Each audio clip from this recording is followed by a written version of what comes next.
Assalamualaikum warahmatullahi wabarakatuh. Perkenalkan, nama saya Yuta Nur Indasari dari kelas Ekonomi Syariah K, NIM 40119039. Pada video kali ini, saya akan menjelaskan materi tentang konsep dasar infak dan sedekah untuk memenuhi tugas mata kuliah tata kelola siswa. Yang pertama adalah makna infak dan sedekah. Infak berasal dari kata anfaqo yang berarti mengeluarkan sesuatu atau harta untuk kepentingan sesuatu. Sedangkan menurut terminologi syariat, infak berarti mengeluarkan sebagian harta atau pendapatan atau penghasilan untuk suatu kepentingan yang diperintahkan ajaran Islam. Lalu yang selanjutnya adalah sedekah, berasal dari kata asidku, yang berarti orang yang banyak benarnya dalam perkataan, bahkan diungkapkan bagi orang yang sama sekali berdusta. Sedekah menurut syara adalah melakukan suatu kebajikan sesuai dengan ajaran Al-Quran dan As-Sunnah, baik yang bersifat material maupun non-material. Sedekah atau sodakoh ialah melakukan suatu ibadah sosial dengan sukarela, baik berupa materi maupun non-materi, seperti perbuatan tolong-menolong, dengan tujuan mendekatkan diri kepada Allah SWT. Sedekah pada prinsipnya sama dengan infak, hanya saja ia memiliki pengertian yang lebih luas. Sedekah dapat berupa bacaan tahmid, takbir, tahlil, istighfar, maupun bacaan-bacaan kalimat thayyibah lainnya. Demikian juga sedekah dapat berupa pemberian benda atau uang, bantuan tenaga atau jasa, serta menahan diri untuk tidak berbuat kejahatan. Adapun infak tidaklah demikian. Hal lain yang membedakan keduanya adalah bahwa infak dikeluarkan pada saat seseorang menerima rizki, sedangkan sedekah lebih luas dan lebih umum lagi. Tidak ditentukan jenisnya, jumlahnya, waktu penyerahannya, serta peruntukannya. Perbedaan infak, sedekah, zakat, dan wakaf. Yang pertama, infak. Infak itu semua bentuk pembelanjaan atau pemberian harta kepada hal yang disyariatkan agama, baik itu yang berupa kewajiban seperti zakat atau yang berupa anjuran sunnah seperti wakaf atau sodakoh.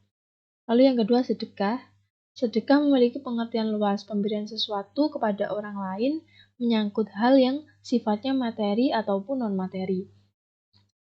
Lalu yang ketiga adalah zakat, memberikan harta apabila telah mencapai nisab atau haul kepada orang yang berhak menerimanya atau mustahik dengan syarat tertentu.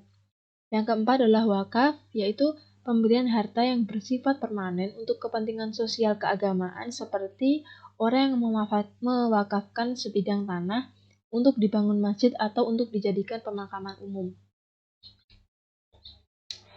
Nah, perbedaan dari keempat filantropi Islam tersebut adalah yang pertama, sedekah merupakan istilah yang paling umum sehingga infak, wakaf, dan zakat dapat dikategorikan sebagai sedekah atau sedekah.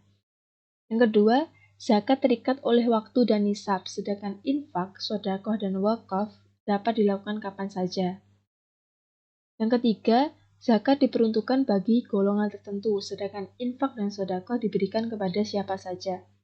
Yang keempat, zakat merupakan kewajiban, sedangkan wakaf, infak, dan sedekah sebagai amalan sunnah yang dianjurkan atau jika dikerjakan mendapat pahala, jika tidak maka tidak mendapat siksa. Lalu persamaan dari keempat hal tersebut adalah yang pertama, sama-sama sebagai upaya untuk meningkatkan ketakwaan atau bertujuan untuk mendapatkan ridha Allah SWT. Yang kedua, sama-sama merupakan ibadah yang diperintahkan untuk mendapat pahala dari Allah SWT sebagai balasannya. Yang ketiga adalah sama-sama memiliki nilai positif baik bagi pelaku ataupun penerima. Yang selanjutnya adalah status hukum.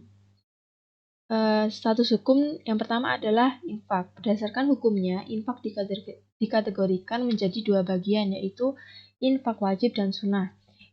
Infak wajib diantaranya zakat, kafarat, nazar, dan lain-lain. Sedangkan infak sunnah diantaranya seperti infak kepada fakir miskin, sesama muslim, infak bencana alam, infak kemanusiaan, dan lain-lainnya. Yang kedua adalah sedekah. Hukum sedekah adalah sunnah muakkadah atau sunnah yang sangat dianjurkan. Namun, pada kondisi tertentu sedekah bisa menjadi wajib. Mengapa demikian? Seperti contohnya, Jika ada seorang miskin dalam kondisi kelaparan datang kepada kita untuk meminta makan, keadaan orang tersebut memprihatinkan. Jika tidak diberi makan, dia akan sakit parah atau bahkan nyawanya bisa terancam. Sementara pada waktu itu, kita memiliki makanan yang dibutuhkan orang tersebut. Pada kondisi demikian, memberikan sedekah berupa makanan kepada orang tersebut hukumnya wajib. Jika tidak, kita melakukan dosa atau kita berdosa. Yang selanjutnya adalah status hukum zakat. Penunaian zakat bagi umat Islam yang memenuhi persyaratan hukumnya wajib atau fardu ain. Sama dengan kewajiban untuk menjalani rukun-rukun Islam yang lainnya, yaitu mengikrarkan 2 kalimat syahadat, menegakkan sholat, melaksanakan puasa Ramadan, dan pergi haji. Lalu yang keempat adalah wakaf. Menurut suatu riwayat dari Imam Muslim, dasar hukum wakaf adalah sunnah yang sangat diutamakan sebab pahalanya akan terus mengalir bahkan sampai di alam kubur. Itu saja yang dapat saya sampaikan. Apabila ada kurang lebihnya, saya mohon maaf. Sekian, terima kasih. Wassalamualaikum warahmatullahi wabarakatuh.